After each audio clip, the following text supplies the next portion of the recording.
छात्र एवं छात्राओं, आप सभी का स्वागत एवं अभिनंदन। आज हम सब 5वीं यूनिट अपने सिलेबस की अंतिम यूनिट के बारे में बात करने के लिए उपस्थित हुए हैं।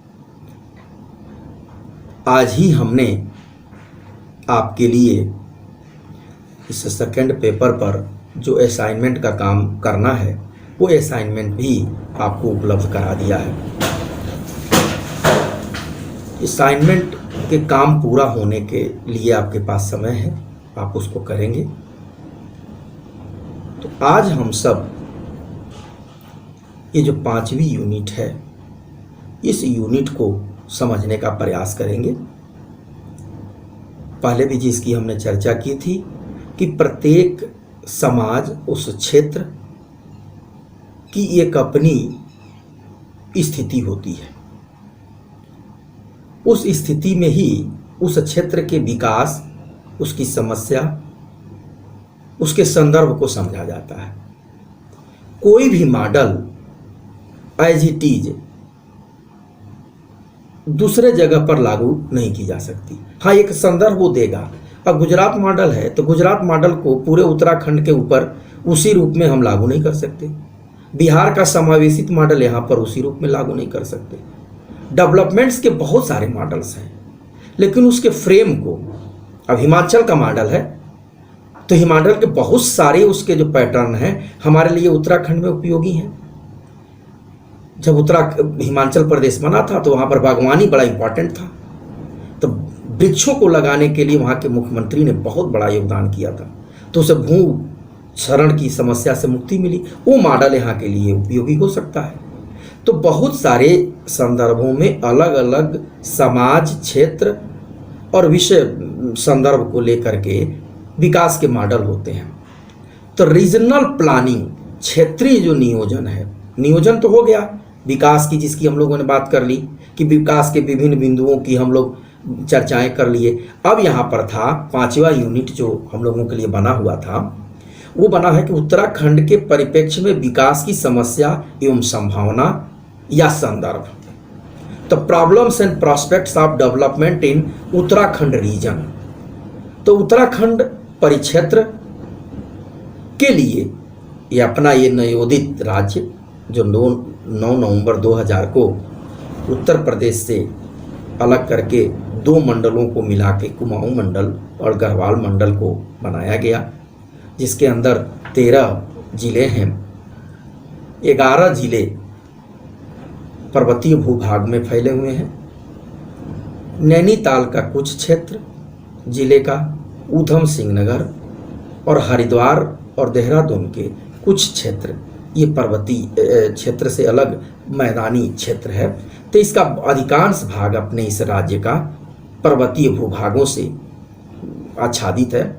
सब तो पर्वतीय भूभाग क्षेत्रों से आच्छादित है। तो इसके लिए जो डेवलपमेंट का संदर्भ होगा वो अलग होगा।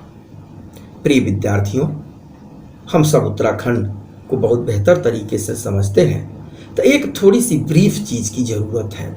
उसको एक ताज़ा करने के लिए एक संदर्भ अपने दिमाग में इस पर्सपेक्ट को समझने के लिए ज़रूरी है। तो कुछ हम बिंदु यहाँ पर हमने कलेक्ट किया था एक संदर्भ देने के लिए, ताकि आगे बातों को समझने में इस संदर्भ को देख करके बहुत हम लोगों को सहायता मिलेगी। तो जैसे अब किसी भी परिक्षेत्र के लिए उसका विस्तार क्या है, तो उत्तराखंड का अक्षांशीय स्थिति 28 अक्षांश और 43 अंश, उत्तर से 31 अक्षांश और 27 अंश उत्तरी अक्षांश है। इसका विस्तार उत्तरी अक्षांश में। देशांतरी स्थिति, जिसे समय के बदलाव को हम जानते हैं, वो है 77 अंश 34, पूर्व से 8102 पूर्वी देशांतर। तो ये तो हमारा इस भौगोलिक परिमाप की, जिस उत्तराखंड की हम लोग बात करने जा रहे हैं, उसका ये संदर्भ है। लंबाई इसकी पूरब से पश्चिम 358 किमी 358 किलोमीटर है। चौड़ाई इसकी उत्तर से दक्षिण की तरफ 320 किलोमीटर है। देश के कुल क्षेत्रफल का 1.6वां भाग उत्तराखंड के पास है। यदि पूरे भारतवर्ष का जो टोटल क्षेत्रफल है उस क्षेत्रफल का 1.6% भाग उत्तराखंड के पास है। यानी इसको क्रम से नीचे की तरफ ले जाएं तो 18वां स्थान क्षेत्रफल की दृष्टिकोण से अपने उत्तराखंड का है। अब चूंकि हम सब ने पहले ही हमने बात कर ली कि पर्वतीय भूभाग होने के कारण वन क्षेत्र यहाँ पर 2008 और 9 की स्थिति के अनुसार 34,651 वर्ग किलोमीटर परिक्षेत्र पूरा वनों से आच्छादित है। यानी 34,651 वर्ग किलोमीटर 2008 और 9 की स्थिति के अनुसार पूरा यह क्षेत्रफल वनों से आच्छादित है। तो हमारे पास एक इको जोन है, इस पर आगे चर्चा होगी। तो इको जोन हम लोगों के पास है जो ऑक्सीजन का भंडार है। अब उसके डेवलपमेंट के तरीके क्या होंगे? वो एक मैदानी क्षेत्र से बिल्कुल ही अलग होगा कि वनों के अंदर में जड़ी बूटियां पाई जाती हैं, विशेष औषधि पाई जाती है, फलों के उत्पादन का क्षेत्र होता है। तो इसकी जो टेक्निक होगी, इसको जो संरक्षित करने का जो जगह होगा, जो नज़रिया होगा, वो दूसरे जगहों से अलग होगा। गंगा और यमुना के दोआब से तो बिल्कुल ही अलग होगा। तो एक चीज़ ये हो गई। तो यानी 64.79% भौगोलिक क्षेत्रफल पर वन भूभाग है। ये हम लोगों के पास एक प्राकृतिक रिसोर्स बहुत बड़ा उपलब्ध है।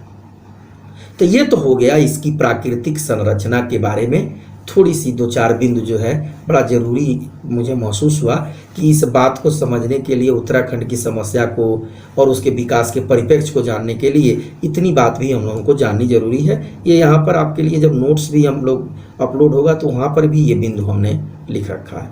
जनगणना, सेंसस, जनसंख्या मानव का किसी भी राज्य के लिए एक बहुत बड़ा एसेट है वो।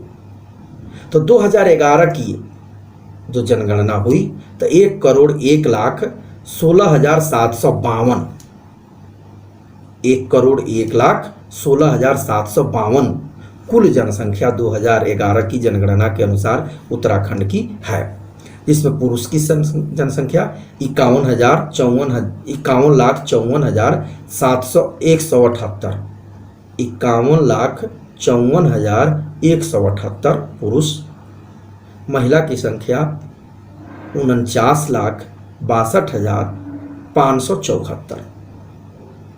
अब इसमें से ध्यान देने की बात है कि उत्तराखंड में ग्रामीण जनसंख्या का जो औसत है, प्रतिनिधित्व है, वो है 70,62,583। यानी 70,62,583 लोग ग्रामीण क्षेत्रों में निवास करते हैं। 30,91,169 लोग शहरी क्षेत्रों में, जिसमें वो कस्बा के बाद से नगर पालिका क्षेत्र, नगर निगम। तो ये जो इसमें जो जनसंख्या होती है वो शहरी क्षेत्र की जनसंख्या के अंतर्गत आएगी। जनघनत्व स्वाभाविक है, जब पर्वतीय भूभाग का क्षेत्र है तो यहाँ पर प्रति वर्ग किलोमीटर में रहने वाले लोगों की जो संख्या है वो 189 लोग एक वर्ग स्क्वायर फीट में रहने वाले लोगों के को ही हम जनघनत्व कहते हैं। साक्षरता का किसी भी समाज में बहुत बड़ा रोल है। तो साक्षरता के दृष्टिकोण से भी हम देखें तो उत्तराखंड राज्य 2011 की जनगणना के अनुसार 79.63% यानी लगभग 80% जनसंख्या साक्षर है। ये बहुत बड़ी उपलब्धि है कि उत्तराखंड के लोग, उत्तराखंड की जनता साक्षरता के प्रति ज़्यादा जागरूक है। अब इसको थोड़ा सा इसका डिवीजन देख लें तो पुरुषों में इसका 88.33%, महिलाओं में 70.1 7.0%। तो दोनों जगहों पर कोई बहुत बड़ा अंतर नहीं है। तो यहाँ पर अवसर दोनों के लिए है, पुरुष और महिला दोनों के लिए पढ़ने और लिखने के लिए एक वातावरण जो है निर्मित है उत्तराखंड के संदर्भ में। लिंगानुपात बहुत रेलिवेंट बिंदु है।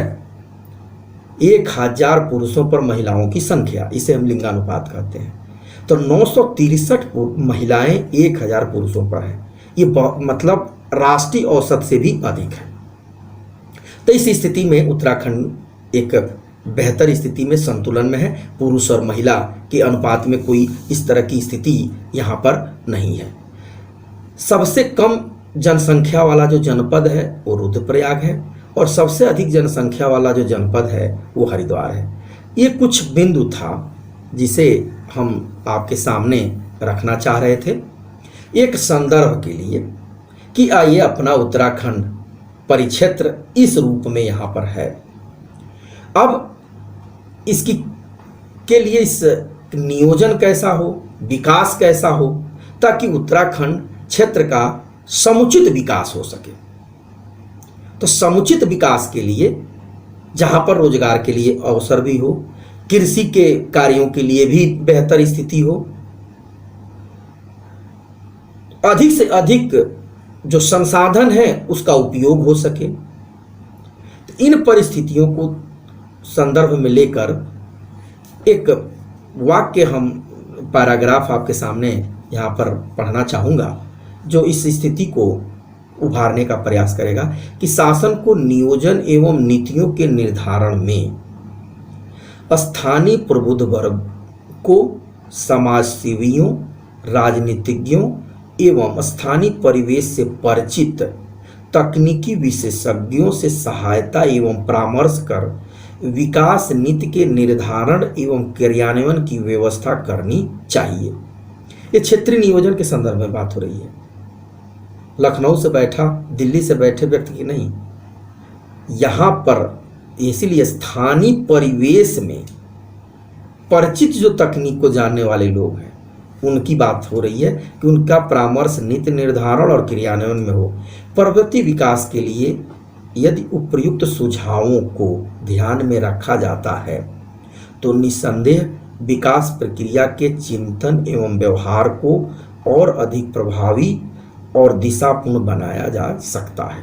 तो यहाँ पर जो बात आई, जो चौथे यूनिट में भी हम लोगों ने बात की कि बुद्धिजीवी, नौकरशाही और सत्ता की राजनीति का कितना बड़ा रोल है। तो क्षेत्रीय नियोजन में जो भी विशेषज्ञता है वो स्थानीय लेवल पर हो, वहाँ के परिवेश को जानने वाले लोग हों, वहाँ के पर्यावरण को जानने वाले लोग हों। आज पर्यावरण संरक्षण में सबसे बड़ा योगदान उत्तराखंड के लोगों का है। एक से एक बड़े नाम हैं, गौरा देवी से लेकर के चंडी प्रसाद भट्ट, ये बहुत बड़ी बड़ी मतलब लोग रहे हैं यहाँ पर जिनका की योगदान इस पर्यावरण के संरक्षण के लिए है। और अपना ये जो हिमालय से सटा हुआ हिमालय जो ये राज्य है, इसकी स्थिति में ये है सबसे बड़ी बात कि इसके कुछ जो सीमाएं हैं वो अंतर्राष्ट्रीय देशों से जुड़ी हुई हैं। तो सामरिक दृष्टि से भी उत्तराखंड एक महत्वपूर्ण राज्य है। तो सामरिक दृष्टि से महत्वपूर्ण होने के नाते, पर्यटन के दृष्टिकोण से होने के नाते, देवभूमि होने के नाते उत्तराखंड की एक अपनी अलग स्थिति है अन्य राज्यों की तुलना में। तो इसके लिए विकास का एक प्रारूप क्या हो, नियोजन किस प्रकार हो, इसके लिए एक अलग दिशा और अलग एक सोच की जरूरत है।